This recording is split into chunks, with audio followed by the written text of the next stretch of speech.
नमस्कार, मैं हूँ संजय शर्मा, आप देख रहे हैं 4PM बिहार। बहुत गज़ब की राजनीति है। मोहन भागवत की हवा ख़राब हो रही है कि अमेरिका में क्या ना हो जाए उनके पास।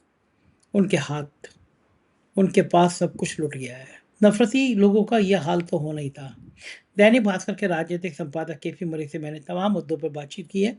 अच्छी बातचीत है, सुनिएगा ज़रूर। 4PM न्यूज़ नेटवर्क में बहुत-बहुत स्वागत है आपका केपी मलिक साहब। हार्दिक अभिनंदन आपका। बहुत बहुत धन्यवाद संजय जी, आपका भी आभार और दर्शकों का भी बहुत बहुत आभार, धन्यवाद। आज कमेंट करने के लिए कुछ छोड़ा ही नहीं, कोट में छुपा लिया अपने टी शर्ट। शर्ट पहन के ही नहीं आ आज रहे आज आजकल। आज आज कमेंट करिए अमेरिका में। जी। मोहन भागवत विचारों की ऐसी की तैसी करके रख दी।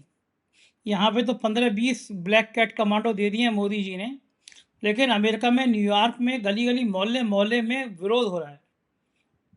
वो आरएसएस जिससे अमेरिका से बड़ा माल मिलता है, अमेरिका से, उस आरएसएस की फजीयत हो रही है और उनके शिखर पुरुष की फजीयत हो रही है। मोहन भागवत और आरएसएस ने जो नफरत की राजनीति की है, उसका खामियाजा भुगतना पड़ रहा है अमेरिका की गलियों में। भागवत से ज़्यादा डरे हुए हमारे विश्व गुरु हैं कि अमेरिका में क्या उन्हें भी ऐसे ही सीन देखने को मिलेंगे। गोदी मीडिया बचा नहीं पाएगा उनको, ये तय बात है, क्योंकि गोदी मीडिया खुद ही बच ले अब तो बहुत है। मोहन भागवत की इस बेइज्जती के बाद कि अमेरिका में न्यूयॉर्क के मेयर ने कह दिया कि अगर मेरे अधिकार क्षेत्र में होता तो मैं भागवत की सभा ही नहीं करने देता। मुझे लग रहा था विश्वगुरु जी अपनी लाल पीली आंखें करेंगे, 56 इंच का सीना फुलाएंगे और कहेंगे, इतनी हिम्मत तुम्हारी मेयर साहब, एक खत जारी करेंगे। भले ही भारतीयों को हथकड़ी और बेड़ी लगाकर अमेरिका से वापस करने पर उनका स्वाभिमान ना जगा हो, लेकिन भाजपा के तो पिताजी हैं आरएसएस। पिताजी होंगे मतलब सब कुछ तो उन्हीं का मानते हैं वो। पिताजी को इतना विरोध अमेरिका की गलियों में। मुझे लग रहा है ये जो प्रोग्राम है कहीं ऐसा ना यही कटाई में पड़ जाए। दुनिया भर में भारतीय जनता पार्टी और संघ की इस नफरती नीति का जो विरोध हो रहा है, इस हिंसात्मक राजनीति का जो विरोध हो रहा है, उसका मायने क्या है और विश्व गुरु पर अमेरिका में भागवत के इस विरोध का कितना असर पड़ेगा, मलिक साहब? संजय देखिए, जो मोहन भागवत जी अमेरिका गए हैं और इनके तमाम मंत्री विदेशों में घूम रहे हैं, देश में जाहिर सी बात है जगह जगह विरोध भारतीय जनता पार्टी का, सरकार का हो रहा है। संघ का उस तरह से खुलेआम विरोध नहीं हो रहा है, लेकिन जिस प्रकार से अमेरिका से तस्वीरें आ रही हैं, और हमारा तो एक डिस्कशन पहले भी इस मामले पर हो चुका है, और इनके जाने से पहले ही जब प्रस्तावित यात्रा थी, ये हुआ था कि भाई इनका विरोध वहां पे होगा, लेकिन इतना विरोध हो जाएगा ये हमें आशंका नहीं थी। और अभी तो ये 17 दिन के टूर पे मोहन भागवत जी गए हैं, अभी तो ये शुरुआत है। अभी तो आगे आगे देखिए कि होता है क्या। कई मोर्चों पे इनका विरोध होगा, कई मोर्चों पे इनकी साख गिरने की बात होगी, लेकिन गोदी मीडिया में तो कहीं खबर है नहीं संजय जी। गोदी मीडिया तो अभी भी बम बम किए हुए हैं। बात यह है कि चाहे विदेश हो चाहे देश हो, जिस प्रकार से सरकार की, आरएसएस की खिंचाई हो रही है, विरोध हो रहा है, सवाल उठ रहे हैं, लेकिन मुझे लगता है कि इनकी बेशर्मी है कि इनको कोई फर्क नहीं पड़ता। संजय जी बात यह हो रही है ना कि जब ये किसी चीज पे बोल ही नहीं रहे, छोटे छोटे बच्चे सड़कों पे उतरे हुए हैं, मंदिर में चोरी हो गई है, इनको कोई फर्क नहीं पड़ता। पूरा मानसून सेशन चला गया, एक शब्द ना प्रधानमंत्री ने बोला, ना गृह मंत्री ने बोला, ना मोहन भागवत जी ने बोला। तो ये विरोध तो अब होना है, और आने वाले समय में आप इस विरोध में वृद्धि देखेंगे। एक तो ये बात है। दूसरी बात यह है कि जिस शिक्षा की ये बात करते हैं, जो फ्रेंड्स करके उन्होंने वीडियो मोदी जी ने रात को 12 बजे बनाया था बच्चों के लिए, जेनजी के लिए, आज संजय जी हमारे यूपी के बाराबंकी में हद हो गई, जब एक 4 साल की बच्ची ने कहा कि डीएम अंकल हमारी सड़क बनवा दीजिए, क्योंकि सड़क टूटी हुई है और मुझे कीचड़ में से स्कूल जाना पड़ता है। संजय जी हद हो गई कि एक 6 साल का बच्चा विरोध प्रदर्शन में भाग लेता है और पुलिस उसको पकड़ लेती है। 6 जवान उसको कंट्रोल करते हैं, 6 साल के बच्चे को, और जब वो एसपी से सवाल पूछता है तो एसपी भाग खड़ा होता है और वो ये कहता है कि एसपी ने मेरे सवालों का जवाब नहीं दिया, अब मैं डीएम से सवाल पूछूंगा। ये मैं जो आपको इतने दिन से कह रहा हूं कि ये जेनजी जो था, जो जेनजी था, ये जो जेन अल्फा है, ये उससे भी खतरनाक है। ये सवालों का जवाब लिए बिना छोड़ता नहीं है ये। और ये लोग सड़कों पे उतर गए हैं संजय जी। अगर ये लोग सड़कों पे उतर गए हैं, सबसे पहले तो मेरे जैसे व्यक्ति, मैं इनसे माफी चाहता हूं कि हमने आपके लिए ऐसा देश छोड़ा है, हमने आपके लिए ऐसी व्यवस्थाएं कर छोड़ी हैं कि आपको ये भुगतना पड़ रहा है। इसके लिए हम भी कहीं ना कहीं दोषी हैं, मीडिया भी कहीं ना कहीं दोषी है, और आज जो हालात देश में हैं, इसके लिए सब दोषी हैं। हम थोड़े कम दोषी हो सकते हैं क्योंकि जिम्मेदारी हमारे पास कम है, नेता ज्यादा दोषी हो सकते हैं। इससे बड़ा दुर्भाग्य क्या होगा कि उत्तर प्रदेश के एक जिले में गंगा जल हाथ में लेके पार्षद लोग कसम खा रहे हैं कि भैया जितना हिस्सा आएगा, जितना भ्रष्टाचार होगा, ईमानदारी से बटेगा। देखिए वहां वहां कम से कम ईमानदारी बची हुई है लूट के हिस्से को बांटने के लिए। वो कहते हैं ना कि डकैतों में भी कहीं ना कहीं ईमानदारी होती है, लुटेरों में भी कहीं ना कहीं ईमानदारी होती है, कि वो हिस्सा जो है ईमानदारी से बांटते हैं। तो हिस्से बट रहे हैं संजय जी, और ये खुलेआम नंगाई चल रही है। तो ऐसे में कहां चली जाती है आरएसएस, ऐसे में कहां चली जाती है बीजेपी, ऐसे में कहां चली जाती है सरकार, ऐसे में कहां चला जाता है योगी जी का बुलडोजर। तो जब आप इन चीजों का विरोध नहीं करेंगे और ऐसी चीजें समाज में आएंगी, तो आरएसएस का भी विरोध होगा और सरकार का भी विरोध होगा, और देश में भी विरोध होगा और विदेश में भी विरोध होगा संजय जी। और अभी तो हालात और होने, अभी तो खाली विरोध हो रहा है, अभी तो पत्थरबाजी होनी बाकी है, अभी तो और चीजें बढ़ेंगी। तो ये चीजें धीरे धीरे जिस प्रकार से बढ़ रही हैं, और इनके नेताओं में, इनके कार्यकर्ताओं में जिस प्रकार से बेशर्मी बढ़ रही है, उस बेशर्मी का जवाब ये युवा देंगे। आपको एक चीज नहीं है, अब आ गए वो कॉकरोच पार्टी वाले, वो कह रहे हैं कि भारतीय जनता पार्टी की सरकार ने हमसे धोखा किया है और हम इस धोखे का बदला लेंगे। हमसे 3 शर्तें कही थी कि भाई सब पे केस वापस होंगे, सरकार माफी मांगेगी और ये करेगी। किसी पे केस वापस नहीं हुए। लड़कियों को प्रताड़ित किया जा रहा है, उन छात्राओं को प्रताड़ित किया जा रहा है। जिन युवाओं पे मुकदमे हैं, मुकदमे वापस लिए नहीं जा रहे। आपने देखा अभी एक जिसको छर्रे लगे हुए हैं, राहुल गांधी ने उसकी एफआईआर कराई, उसकी एफआईआर तक नहीं हो रही थी। तो ये सारी चीजें खुल के आ गई हैं, और कॉकरोच पार्टी वाले फिर कह रहे हैं कि भैया हम 5 तारीख को वापस आ रहे हैं। क्या करेंगे? तो ऐसे में अगर एक बार फिर जंतर मंतर पर जमावड़ा शुरू हो जाता है, तो क्या होगा इस सरकार का? कैसे कंट्रोल करेंगे आप? और देश में संजय जी जिस प्रकार से महंगाई एकाएक शुरू हो गई है, आप कितनी अनोखी बात देखिए, जो चीनी 35-40 रुपए बिक रही थी, एकाएक 80 रुपए पर पहुंच गई।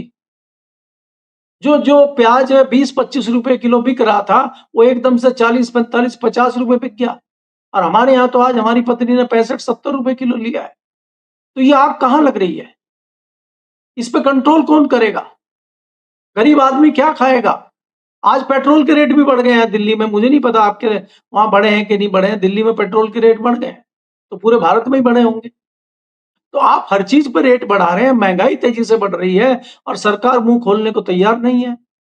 मुझे तो इंतजार उस चीज का है कि हमारी जो वित्त मंत्री हैं, जो प्याज नहीं खाती हैं, अब उनका बयान कब आएगा कि मैं तो प्याज खाती नहीं, बढ़ रहा है तो बढ़ने दो। वो भी अमेरिका में घूम रही है, तो अमेरिका से हो सकता है कोई प्याज वगैरह ले आए वो थैला भर के, और यहाँ थोड़ा सस्ता करवा दें। तो इसलिए आपको जब आप इस तरह की चीजें करेंगे, जब आप कोई बयान नहीं देंगे, जब आप कंट्रोल नहीं करेंगे, संजय जी ये होता है सरकार का। हमने देखा है कि सरकार अगर कोई काम करती भी नहीं है, तो इस प्रकार की बयानबाजी करती है जिससे जनता भड़के ना, जनता में शांति बनी रहे। सरकार के मंत्री, सरकार के जिम्मेदार लोग बयान देते हैं कि देखिए चीनी महंगी हो गई है, हम इस पे निर्णय ले रहे हैं। तो रोज या तीसरे दिन प्रेस कॉन्फ्रेंस होनी चाहिए, और आपको अपने विचार, पहले भी हुआ है स्वदेश में। ऐसा नहीं है कि ये पहली बार हो रहा है। तमाम, चाहे फूड मिनिस्टर हो, चाहे कोई केंद्र सरकार का कोई बड़ा मंत्री हो, वो प्रेस कॉन्फ्रेंस करके जनता को एक मैसेज देता था कि अगर चीनी महंगी हो गई है तो हम इसका निदान कर रहे हैं, प्याज महंगा है तो हम इसका निदान कर रहे हैं। हम जो स्टोकर हैं, जिन्होंने स्टॉक कर लिया है, उनके गोदामों पर छापे पड़ रहे हैं, और कुछ लोगों को सजा मिले, दिखे कि इतने प्याज बरामद हुए हैं। यहाँ तो कुछ हो ही नहीं रहा है। कैसे हो जाएगा जब आप हिस्सेदारी ले रहे हैं? कैसे हो जाएगा जब आप पार्टी फंड में पैसे जमा करा रहे हैं? कहां से करेंगे आप? किस मुंह से करेंगे? तो बहुत सारी चीजें हैं जो देश में चल रही है, और मंत्री जी विदेश दौरे पे हैं और प्रधानमंत्री जी तो निकलने वाले हैं, ये आपको पता ही है। मलिक साहब, मोहन भागवत के विरोध के बहुत सारे राजनीतिक अर्थ निकल रहे हैं और भारतीय जनता पार्टी जहां पहले कभी कभी संघ के लिए कुछ कह दो तो सारे चंपू जितने नफरती चिंटू हैं वो सब निकल के आते थे। लेकिन मोहन भागवत का इस तरह अमेरिका में विरोध हो रहा है और भारतीय जनता पार्टी सरकार के मंत्री खामोश हैं। इसका क्या माना जाए? अमेरिका से डरती हैं या मोहन भागवत से और संघ से मोहब्बत नहीं रही, लाइनें खिंच गई हैं? क्या अर्थ है इसका? देखिए संजय जी, दो बातें हैं जो मुझे लगता है प्रमुखता से। एक तो ये है कि हमारी हिम्मत नहीं है अमेरिका और चीन के सामने बोलने की। अमेरिका कुछ भी करे, हम उसके सामने मुंह नहीं खोल सकते। इसके एक नहीं अनेकों उदाहरण है आपके सामने। दूसरा, हम चीन को लाल आंख दिखाने का जो हमने शगुफा बनाया हुआ था, जुमला छोड़ा था चीन को लाल आंख दिखाने का, हम सर झुका के खड़े रहते हैं उनके सामने और झूला झुलाने का काम करते हैं। लगातार खबरें आ रही हैं कि हमारी कितनी जमीन पे चाइना ने कब्जा कर लिया है, कुछ नहीं बोल रहे हैं, चुप्पी साधे हुए हैं। हमारे सुरक्षा के जो सलाहकार हैं वो चाइना गए हुए हैं, हमारे विदेश मंत्री चाइना गए हुए हैं। आज सुर्खियां ये दिल्ली में चल रही हैं कि बहुत जल्दी जो सुरक्षा का चोला ओढ़ के घूम रहे हैं पिछले 12 साल से, बहुत जल्दी बाहर किया जाएगा इनको। 12 साल में अगर आप सुरक्षा पे इनसे चर्चा करने लगे या विश्लेषण करें कि कौन सी सुरक्षा पिछले 12 सालों में हुई है, तो बताने को कहने को कुछ नहीं है। झूठ के अलावा कुछ नहीं है। आप ऑपरेशन सिंदूर की बात करते हैं, आप जो है बादलों में रडार काम नहीं करता है, आप उस तरह की बातें करते हैं। ये सगुफे पुराने हो चले हैं। तो आपने क्या सुरक्षा की, क्या सलाह दी, क्या चीजें करी, वो सब पब्लिक के सामने आ गई है। पब्लिक में इनका ये विश्वास खत्म कर चुके हैं। दूसरी चीज जो सबसे बड़ी चीज हुई है संजय जी, जिसमें भारी तादाद में लोगों की आस्था है, वो भगवान राम का मंदिर है। और उस पर अगर मोहन भागवत जी मुंह नहीं खोल रहे हैं, तो मुझे लगता है चाहे वो संघ के लोग हों, चाहे वो भाजपा के लोग हों, चाहे वो अंधभक्त हों, चाहे वो गोदी मीडिया हो, चाहे दूसरे लोग हों, वो इसलिए भी नहीं बोल रहे हैं कि यार अगर ये मंदिर में चोरी कर सकते हैं तो ये कुछ भी कर सकते हैं, इसलिए इनके पक्ष में अब खड़े होने की आवश्यकता नहीं है। मुझे बड़ा कारण ये लगता है। तो इसलिए मोहन भागवत जी के साथ जो हो रहा है, इस पर किसी का मुंह नहीं खोल रहा है। मुझे बड़ा कारण नजर आता है जी। मलिक साहब, आपने मंदिर का जिक्र किया। चंपत राय की एक डायरी सामने आ गई है और वो diary Bharatiya Janata party RSS के भ्रष्टाचार का जीता जागता दस्तावेज है, जिसमें विस्तार से वो मंदिर चोरी के बारे में लिख रहे हैं कि किस तरह से गड़बड़ झाला हुआ। लिख रहे हैं कि हमने इसलिए एफआईआर नहीं कराई क्योंकि विधानसभा चुनाव में इसके पे असर ना पड़ जाए। कितने गंदे, कितने घिनौने लोग हैं। भगवान राम के मंदिर में चंदा चोरी पता है, लेकिन एफआईआर नहीं करा रहे हैं कहीं विधानसभा चुनाव पे असर ना पड़ जाए। मैं अयोध्या के लोगों को हाथ जोड़ के शत नमन कर रहा हूँ कि ऐसे लोग जिनके चेहरे पे काला मुंह करके अयोध्या से बाहर करना चाहिए था, उनको अभी तक वो झेल रहे हैं, अयोध्या में रखे रहे हैं। और ऐसी सरकार को शत नमन करूंगा जो ऐसे भ्रष्टाचार पे, भगवान राम मंदिर के चंदा चोरी पे खामोश। क्या इससे जीता जागता और सबूत चाहिए इस बात को कहने के लिए संघ और भाजपा सिर्फ पैसे के हैं, अपने बाप के भी नहीं है। जो भगवान राम के नहीं, वो अपने बाप के भी नहीं। भगवान राम के नाम पर इतना बड़ा धोखा। चंपत राय ने नृपेंद्र मिश्रा को क्या क्या नहीं लिख दिया, वहां में इनकी गालियां बची थी वो दिखने के लिए। चोरों में चंदे को लेके जंग जारी है। क्या मैसेज जाएगा जनता में इसका? देखिए संजय जी, ये चंपत राय की डायरी बाहर आई है, सूत्र बता रहे हैं। अभी हालांकि कोई उस टाइप के तथ्य तो सामने नहीं आए, लेकिन चर्चा है कि उनकी डायरी मिली है और भास्कर में तो लंबी चौड़ी खबर छपी है। तो उस डायरी में इन्होंने ये लिखा है कि भाई नपेंद्र राय की नॉलेज में भी सारी चीजें थी और नपेंद्र राय से लगातार बात होती है। निपेंद्र मिश्रा। सॉरी नपेंद्र, हाँ सॉरी, माफी चाहता हूँ। नपेंद्र मिश्रा जी की नॉलेज में सारी बातें थी और उनको बताया गया था कि मंदिर में इस तरह की चोरी हुई है, और बाकी लोगों को भी उनका कहना यह है कि मैंने सबको बताया था। तो फिर ये पूछा गया कि भाई एफआईआर क्यों नहीं हुई? तो एफआईआर इसलिए नहीं हुई कि आगामी विधानसभा चुनाव में, जो बहुत जल्दी चुनाव है, कहीं बड़ा नुकसान ना हो जाए। दूसरी बात, उस बात की चर्चा ज्यादा हुई कि भेदिया कौन है, ये भेद कौन दे रहा है। खासकर अखिलेश को भेद कौन दे रहा है। तीसरी बात ये हुई कि खलनायक नपेंद्र मिश्रा है। इस बातों की चर्चा हो रही है। दुर्भाग्य देखिए, उस बात पे कतई जोर नहीं है कि भगवान राम के घर में चोरी हो रही है, जिसको नपेंद्र मिश्रा जी कह रहे हैं चोरी नहीं, डकैती है। क्योंकि सारे अखबार, सारे टीवी चैनल, हम आप जैसे लोग तथा कथित चंदा चोरी लिखते थे बहुत सावधानी से कि कहीं ऐसा ना हो झूठी खबर। तथा कथित चंदा चोरी को जो सर्टिफिकेट देने वाले हैं, हम उनको प्रणाम करते हैं नपेंद्र मिश्रा जी को कि उन्होंने बताया, अरे भाई क्या बात आप कर रहे हो, चंदा चोरी और ये चोरी, वहां डकैती हुई है, डकैती। और एक चैनल पे नहीं, उन्होंने घूम घूम के दर्जनों चैनलों पे ये कहा। इससे भी ज्यादा गुस्से में चंपत राय जी है। और चंपत राय जी का, अगर चंपत राय जी के सामने आज की डेट में नपेंद्र मिश्रा जी आ जाएं, तो मुझे लगता है या तो नपेंद्र मिश्रा जी घायल हो जाएंगे या चंपत राय जी घायल हो जाएंगे। इतना गुस्सा उबल रहा है दोनों। लेकिन इस पे चाहे प्रधानमंत्री हो, चाहे गृह मंत्री हो, चाहे मोहन भागवत जी हो, चाहे दूसरे लोग हो, चुप्पी साधे हुए हैं। क्यों? ऐसा क्या है उनकी चंपत राय जी की डायरी में कि जिससे चुप्पी साधे हुए हमारे महामानव प्रधानमंत्री, चुप्पी साधे हुए मोहन भागवत जी, जो दहाड़ सकते हैं अमेरिका में जाके, वहां एक ऑडिटोरियम में, वो मंदिर में नहीं बोल रहे हैं। जो विशाखापट्टनम में 3 दिन इस बात की चर्चा कर सकते हैं कि देश में भ्रष्टाचार है, भाजपा की सरकार में भ्रष्टाचार चरम पे है, और वो मंदिर चोरी पे बोल नहीं रहे। तो इसको क्या माना जाए? ये क्या चल रहा है? और ये जो चंपत राय जी हैं, जिनको क्लीन चिट मिल गई है, जो धुल के साफ होके आ गए हैं बिल्कुल, जिन्होंने कहा था कि मैं जो है अपने सिर पे कलंक लेके नहीं जाऊंगा, माथे पे होता है कलंक, सिर पे तो नहीं, कि माथे पे कलंक लेके अयोध्या नहीं छोड़ूंगा। तो इनका क्या कलंक धुल गया है क्या? तो ये जो कलंक लेकर नहीं जाने की बात थी, और दूध का दूध, पानी का पानी एसआईटी ने कर दिया, और क्लीन चिट जो है चंपत राय जी को मिल गई है। तो ये चंपत राय जी के पास ऐसा क्या हथियार है? ऐसा क्या है? वही तो नहीं हमारे आपके वाला जो हम कहते हैं कि हम तो डूबेंगे सनम, तुमको भी ले डूबेंगे, और सनम इसलिए डरे हुए हैं, इसलिए कोई एक्शन नहीं कर रहे हैं। नहीं तो चंपत राय में हिम्मत कहां से आएगी? मैं तो पहले कह चुका हूं कि चंपत राय जी चोरी करके अपने घर में तो नहीं ले गए, क्योंकि उनके घर में जाएगा तो दिखेगा।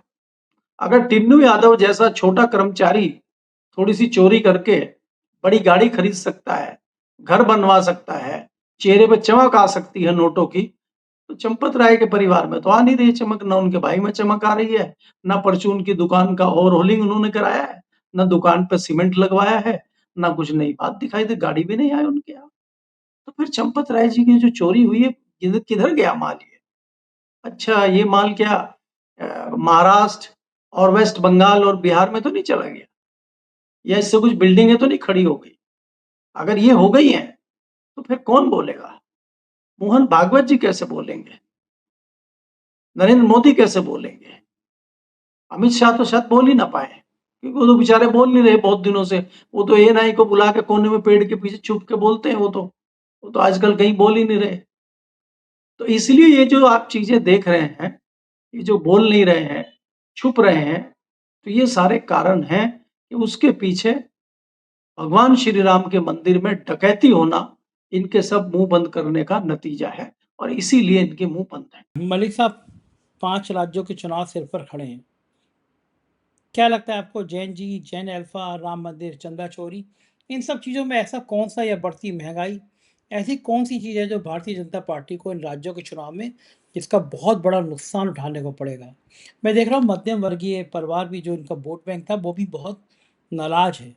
क्या लगता है कौन सा बड़ा मुद्दा है जो बहुत भारी पड़ेगा, जिसे मैनेज नहीं कर पा रहे, सरकार को लग रहा है कि अब बैकफुट पे जाना ठीक है? क्या चीज़ है ऐसी?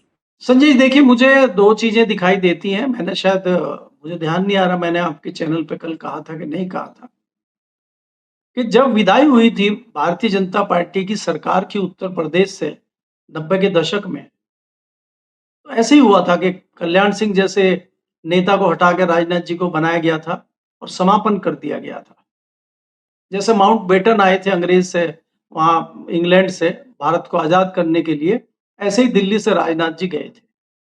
और ऐसे ही दिल्ली में सुषमा स्वराज जी आई थी, साहब सिंह वर्मा को हटा के दिल्ली को आज़ादी दिलाने के लिए, और फिर भाजपा से आज़ादी मिली और 30 साल के लिए जो है दिल्ली फ्री, यूपी फ्री।